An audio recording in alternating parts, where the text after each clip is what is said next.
राधे राधे भक्तों, सातुड़ी तीज की आप सभी माता बहनों को बधाई। आइए सुनते हैं सातुड़ी तीज की कहानी। एक साहूकार था, उसके 7 बेटे थे। सत्तू तीज का दिन आया। 6 बेटों की बहू के पियर से तो सत्तू के पिंडे आए, 7वीं की पियर से नहीं आया था, सो पिंडा नहीं आया। उसने अपने पति से कहा, मैंने सत्तू तीज का व्रत किया है, मुझे पिंडा लाकर दो। उसके तो पीहर से आया है। उसका पति गरीब था, बाकी सब भाइयों के पास पैसा था। सो साहूकार का लड़का हलवाई की दुकान में चोरी करने घुसा। वहाँ चने की दाल पड़ी थी, भट्टी में आँच भी थी। उसने दाल को भट्टी पर सेका, वहीं चक्की भी पड़ी थी। उसमें दाल पीसने लगा। पीसने की आवाज़ से दुकान का मालिक जग गया। उसने आकर उसे पकड़ लिया तो साहूकार के बेटे ने कहा, मुझे मत पकड़ो, मैं कोई चोर नहीं हूँ। आज मेरी स्त्री ने सत्तू तीज का व्रत रखा है, उसके पीहर नहीं है, सो वहाँ से पिंडा नहीं आया और मैं बहुत गरीब हूँ, इस कारण खरीद नहीं सकता, इसलिए आपकी दुकान में घुसना पड़ा और मैं 1.25 सेर का सत्तू का पिंडा बनाकर ले जाऊँगा। फिर तुम चाहे मुझे मारो या पुलिस में पकड़ाओ। दुकान मालिक बड़ा दयालु था। उसने कहा, तुम घर जाओ, सुबह हम पिंडा भिजवा देंगे। तुम्हारी स्त्री को हमने बेटी मान लिया है।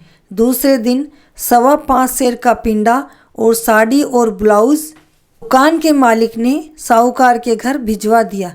जिठानियाँ देखकर जल गई। उसके पियर से तो 1.25 सेर का पिंडा आया था और उसके 5.25 सेर का पिंडा और बेस आया है। सास कहने लगी, बहू तू तो कहती थी कि मेरे पियर में कोई है ही नहीं, फिर 5.25 सेर का पिंडा और बेसन कहाँ से आया? साहूकार की बहू ने कहा, ये मेरे धर्म के माँ बाप ने भेजा है, और सास को सब बात बताई। इस प्रकार बिन पियर की बहू को पीहर दिया। ऐसी माता को हम बारंबार शीश नवाते हैं। माँ सबकी मनोकामना पूर्ण करे।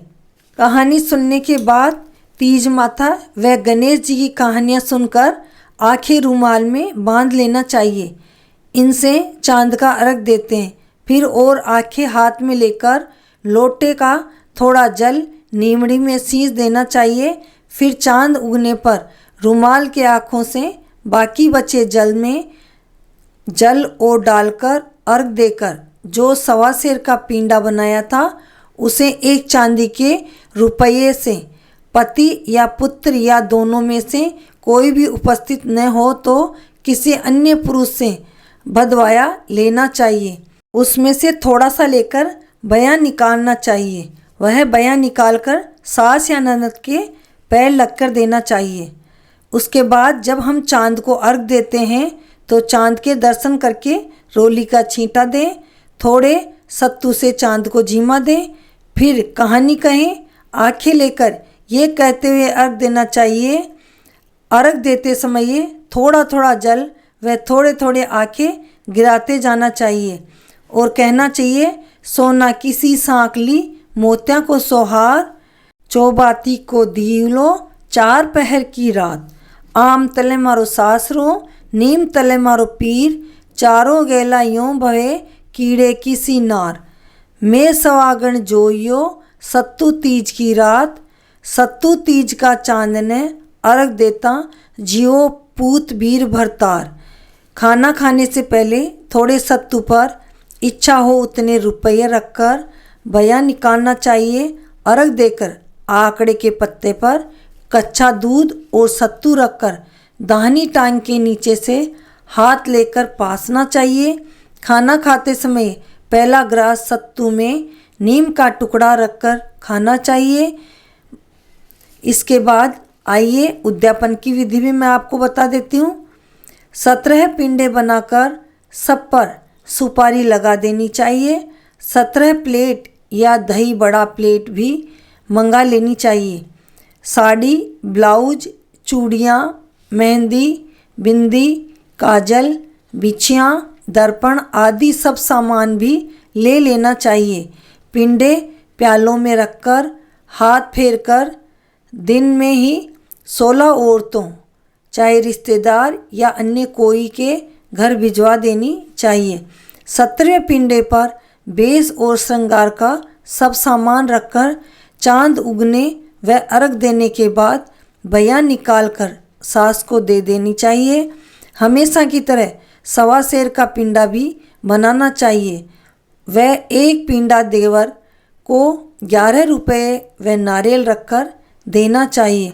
इस तरह से ये उद्यापन की विधि भी मैंने आपको बता दी है। तो भक्तों, इसके बाद मैं आपको गणेश जी की कहानी भी कहती हूँ, क्योंकि कोई भी कहानी सुनने के बाद में गणेश जी की कहानी ज़रूर सुने। गणेश जी की कहानी सुने बगैर कोई भी कहानी पूरी नहीं होती है। तो आइए गणेश जी की कहानी सुनते हैं। एक बार एक बुढ़िया माई थी, उसके एक छोटी सी पोती थी। एक बार गणेश जी का मेला भरा तो लड़की ने अपनी दादी से कहा, दादी माँ, मैं भी मेला देखने जाऊंगी।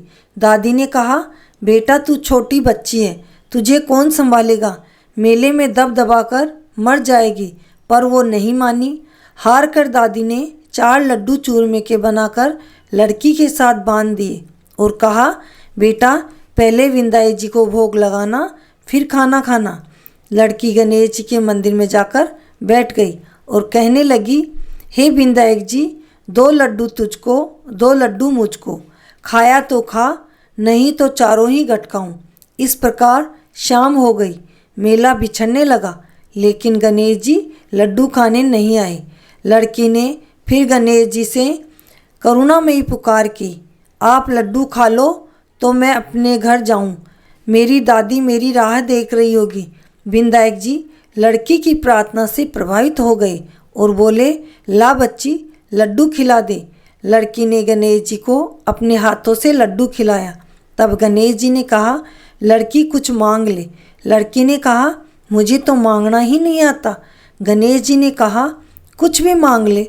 लड़की ने कहा, ठीक है तो फिर मैं मांगती हूँ, गेहूँ की गाड़ी दे, घी का चरू दे, रिमझिम करते सिर से पांव तक के गहने दे, चटके की चाल दे, पटके की मोद दे, दादी की आंखें दे, महल मालिया जाली झरोका दे, पूत पालने साई सेज में गोद भतीजा, थाली भरी भात दे, गाय ग्वाड़ दे, भैंस बाड़ दे, दूध कढ़ाई, चढ़ने को रत, सोने के लिए सोड़ पलंग दे। गणेश जी ने कहा, बाई तू तो कह रही थी कि तुझे मांगना ही नहीं आता, दुनिया भर का सुख तो तूने मांग लिया। लड़की ने कहा, देवो तो इतना ही दो, नहीं तो कुछ मत दो। गणेश जी ने कहा, आंखें बंद कर। लड़की ने कहा, देना हो तो आंखें खुली में दे, नहीं तो मत दे। गणेश जी ने उसे वह सब कुछ दिया। इधर दादी चिंता कर रही थी, मेले में जाकर आने वाले लोगों से पूछ रही थी कि अरे तुमने मेरी पोती को देखा है क्या, लेकिन किसी ने भी हाँ नहीं भरी। रात होने को आई और वो अब तक नहीं आई। अगर उससे कुछ हुआ तो मैं भी छत पे चढ़कर अपनी जान दे दूंगी। तभी लोगों ने कहा, बुढ़िया देख तेरी लड़की रथ पर चढ़ी रिमझिम करती चली आ रही है। तभी उसकी दादी की आंखों में रोशनी भी आ गई। उसने अपनी पोती से पूछा, यह सब कैसे हुआ? लड़की ने कहा, दादी यह सब हमें गणेश जी ने दिया है। हे गणेश जी उस लड़की को टूटे वैसे हम सब पर भी कृपा करना। कहने वाले सुनने वाले सभी पर कृपा करना, सभी के घर रिद्धि सिद्धि के भंडार बनना और सभी की मनोकामना पूर्ण करना। बोलो गणेश जी महाराज की जय, रिद्धि सिद्धि के दाता की जय। आइए भक्तों, इसके अलावा आपको और भी मैं कथाएं सुनाना चाहती हूँ। कजरी तीज या सत्तू तीज दोनों एक ही दिन मनाई जाती है और दोनों उसी प्रकार से मनाई जाती है, लेकिन कहीं कहीं कजरी तीज बोलते हैं, कहीं सत्तू तीज बोलते हैं, कहीं नीमड़ी साता बोलते हैं। तो अलग अलग नाम से अलग अलग जानी जाती है। तो आइए, एक कथा के अनुसार एक साहूकार था, उसकी स्त्री बहुत पवित्रता थी। उस साहूकार का एक वेश्या से संबंध था। पापों के फल से उस साहूकार के कोढ़ हो गए, तब भी उसने वेश्या के जाना नहीं छोड़ा।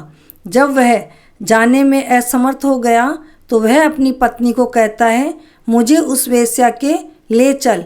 वह ले जाती है। वेश्या पैसे की भूखी होती है। वह अपनी पत्नी के गहने ले जाकर उसे देता रहता था। पत्नी चूँकि पतिव्रता थी, इसलिए जो वह चाहता वह करती रहती। एक बार बूढ़ी तीज के व्रत का दिन आया। वह दिन भर की भूखी थी। साहूकार ने उसे कहा, मुझे वेश्या के ले चल। वह ले गई। उस दिन साहूकार से बीमारी के कारण चला नहीं जा रहा था, सो वह कंधे पर बैठाकर ले गई। उससे साहूकार ने कहा, मैं लौटकर आऊं तब तक तुम यहीं खड़ी रहना। उस दिन वह वेश्या देव योग से झरोखे से देख रही थी। उसने साहूकार से पूछा, क्या वह तुम्हारी नौकरानी है जो तुम्हें कंधे पर बैठाकर लाई है? साहूकार ने कहा कि नहीं, वो तो मेरी पत्नी है। यह सुनकर वेश्या का मन दुख से भर गया। उसने साहूकार को समझाया, वह लौट जाए। आज तीज है, तुम्हारी पत्नी ने व्रत किया होगा, उसे पूजा करनी होगी। तीज माता ने वेश्या का दिल बदल दिया। उसने साहूकार को उसके गहने दे दिए और लौट जाने को कहा कि वह अब कभी न आए। उधर साहूकार की पत्नी नीचे खड़ी थी कि बरसात बहुत तेज बरसने लगी। छतों से पंडाले पड़ रहे थे। साहूकार की बहू मन ही मन बहुत दुखी थी। उसे तीज माता की पूजा करनी थी। उसी समय पानी में बहती हुई पूजा की सभी सामग्री और नीम की टहनी वहीं आ गई। उसने आराम से पूजा कर ली। तभी चांद भी उग गया। वह चांद को अर्घ देने लगी। तभी उसका पति भी वहां आ गया। अर्घ के जल के छींटे उस साहूकार के लगे, जिससे उसका कोढ़ भी ठीक हो गया। अब तो वे दोनों प्रसन्नतापूर्वक घर लौट आए और उसके पति का मन बदल गया। वह बहुत अच्छा बन गया और अपनी पत्नी के साथ रहने लगा। हे तीज माता, जैसे उसके दुख मिटाए वैसे सबके दुख मिटाना। कहानी के कहने वाले और सुनने वाले सबका भला करना। बोलो तीज माता की जय। भक्तों, आइए अब आपको नीमड़ी तीज की कहानी भी कहती हूँ। दो बहनें थी। बड़ी बहन नीम की पत्ती का टुकड़ा व्रत के दिन पासती थी। व्रत के दिन खाना खाने से पहले सत्तू के साथ नीमड़ी का टुकड़ा खाना पासना कहलाता है। तब कहती थी नीमड़ी कड़वी है। और छोटी बहन पासती थी, तब कहती थी नीमड़ी मीठी है। तब तीज माता ने बड़ी बहन की वाणी में कड़वाहट भर दी और छोटी बहन की वाणी में मिठास भर दी। बड़ी बहन को पियर ससुराल में कोई पसंद नहीं करता था। छोटी बहन को पियर में और ससुराल में सब पसंद करते थे। बड़ी बहन बहुत परेशान थी। सोचती, मैं तो सबसे अच्छा व्यवहार करती हूँ, पर मुझे कोई पसंद क्यों नहीं करता है। सब छोटी बहन को ही पसंद करते हैं। बड़ी बहन ने किसी साहने से पूछा कि तो उसने बताया कि तीज के व्रत को नीमड़ी पासते समय तुम यह कह देती हो कि नीमड़ी कड़वी है, इसी से सबको कड़वी लगती हो।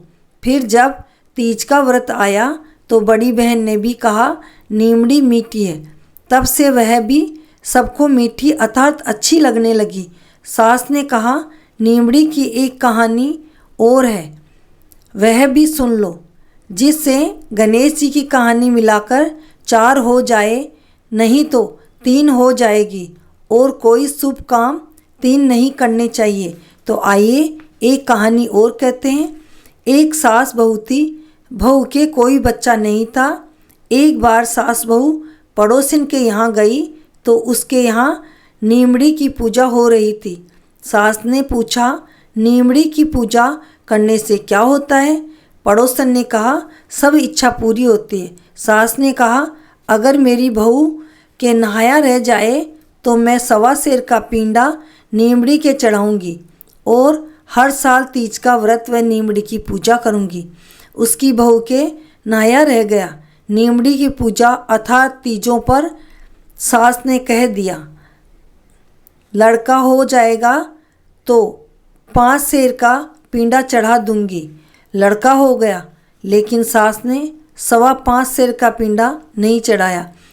तीज आई तो सास ने कह दिया, पोते का ब्याह होने पर 1.25 मन का पिंडा चढ़ा दूंगी। पोते का ब्याह भी हो गया। तीज आई तो सास बहू और पोते की बहू को साथ लेकर नीमड़ी की पूजा करने गई। अन्य ने तो पूजा कर ली, पर ये लोग पूजा करने लगे तो नीमड़ी दूर सरक गई। ये उसके पास गई तो वो और दूर सरक गई। अन्य औरतों ने कहा, आपने कोई बोलवा तो नहीं बोल रखा है। सास ने कहा, भाई बोली तो थी। औरतें बोली, पहले वो पूरी करो, तभी नीमड़ी माता पूजा स्वीकार करेगी। तभी सास बहू वापस घर आई और 1.25 मन का पिंडा तैयार करवाया और पूजा करने लगी। बाजे गाजे से साथ धूमधाम से नीमड़ी का गीत गाते हुए पूजा की। और सास ने कहा, हे नीमड़ी माता, मुझसे भूल हो गई थी, मुझ पे कृपा करी वैसी सब पर करना। सास ने कहा कि इस प्रकार नीमड़ी माता की कृपा से सास की बहू के लड़का हुआ। उसकी कृपा से ही उसका ब्याह भी हो गया। तब बहू ने कहा कि सासू जी, इसकी पूजा विधि क्या है, वो भी हमें बता दो। तब सास ने पूजा विधि बताने लगी। सास ने कहा, बहू, बड़ी तीजों का त्यौहार आने वाला है।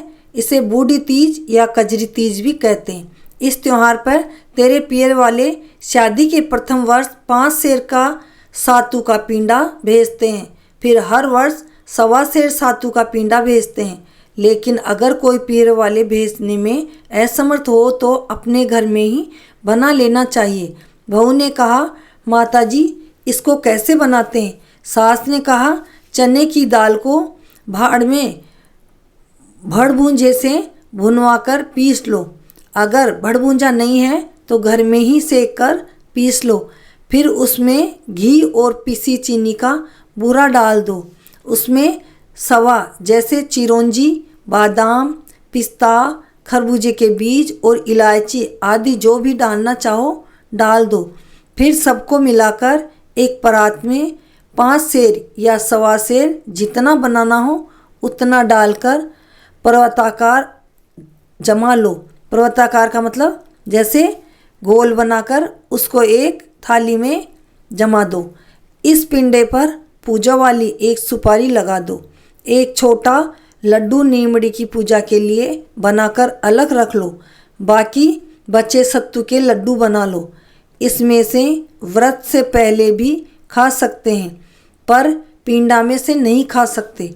बहू ने पूछा, यह पिंडा कब बनाना चाहिए? सास ने कहा, इसे पहले दिन बना लेना चाहिए, किंतु करडावार यानी कठोर दिन, करडावार का मतलब था कठोर दिन, टूटी तिथि या तीज से तीसरा दिन नहीं होना चाहिए। यानी जब भी पिंडा पासते हैं उसके 3 दिन पहले नहीं बनाना चाहिए। या तो 4 दिन पहले बनाए, या 2 दिन पहले बनाए, या पहले दिन बनाए।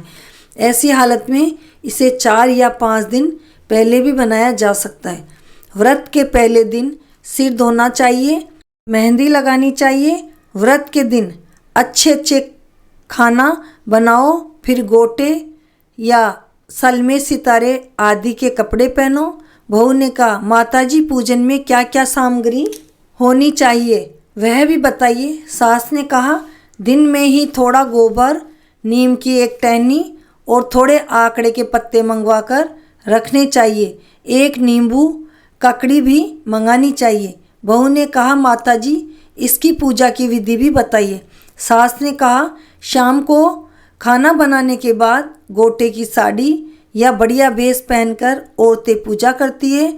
अपने यहाँ मोहल्ले की अन्य बहुत सी औरतें पूजा करने आती है। गोबर से दीवार के सहारे एक छोटा तालाब बना लेते हैं। तालाब में कच्चा दूध मिला जल भरें। उसके किनारे उस नीम की टहनी को रोप देते हैं। फिर दिया जलाकर तालाब के किनारे रख देते हैं। फिर नीमड़ी की पूजा करते हैं। थोड़े आखे वहाँ किनारे पर रख देते हैं। पहले जल का छींटा देते हैं, फिर रोली का छींटा देते हैं। चावल के दाने छिड़कते हैं। टहनी के पीछे दीवार पर 13 टीकी रोली मेहंदी व काजल की लगाते हैं। नीमड़ी की टहनी के भी मेहंदी रोली चावल का काजल लगा देते हैं। फिर एक बड़ा टुकड़ा लच्छे का दीवार पर मेहंदी से चिपका देते हैं। एक कागज़ पर रखकर तालाब की पाल पर लड्डू रखा जाता है। ओढ़ना, गोटा लगा कपड़े का टुकड़ा ओढ़ा देते हैं और पैसे पाल पर रख देते हैं। फिर दिए की रोशनी में नींबू, ककड़ी, मोती की लड़, लाल ओढ़नी या साड़ी का पल्लू, नीम की पत्ती और दिए की लो, इन सब का प्रतिबिंब देखते हैं और देखते हुए इस प्रकार बोलते हैं। जैसे तुम नींबू देखो तो यूँ बोलो, तलाई में नींबू दिखे, दिखे जैसा टूटे। तलाई में नींबू दिखे, दिखे जैसा टूटे। 4-5 बार बोलकर दूसरी चीज़ें देखकर इसी प्रकार बोलना चाहिए, जैसे तलाई में ककड़ी दिखे, दिखे जैसी ही टूटे। टूटे का मतलब होता है जैसा दिख रहा है वैसे ही हमें मिले। इन सभी चीज़ों को नंबर वाइज एक एक को पानी में देखते हैं और इसी तरह से बोलते जाते हैं और कजरी माता का नाम लेकर ये सभी चीज़ें देखकर माता से प्रार्थना करते हैं, हे माता हमारा व्रत पूर्ण करें और हमारी सभी इच्छाएं पूर्ण करें। बोलो कजरी माता की जय।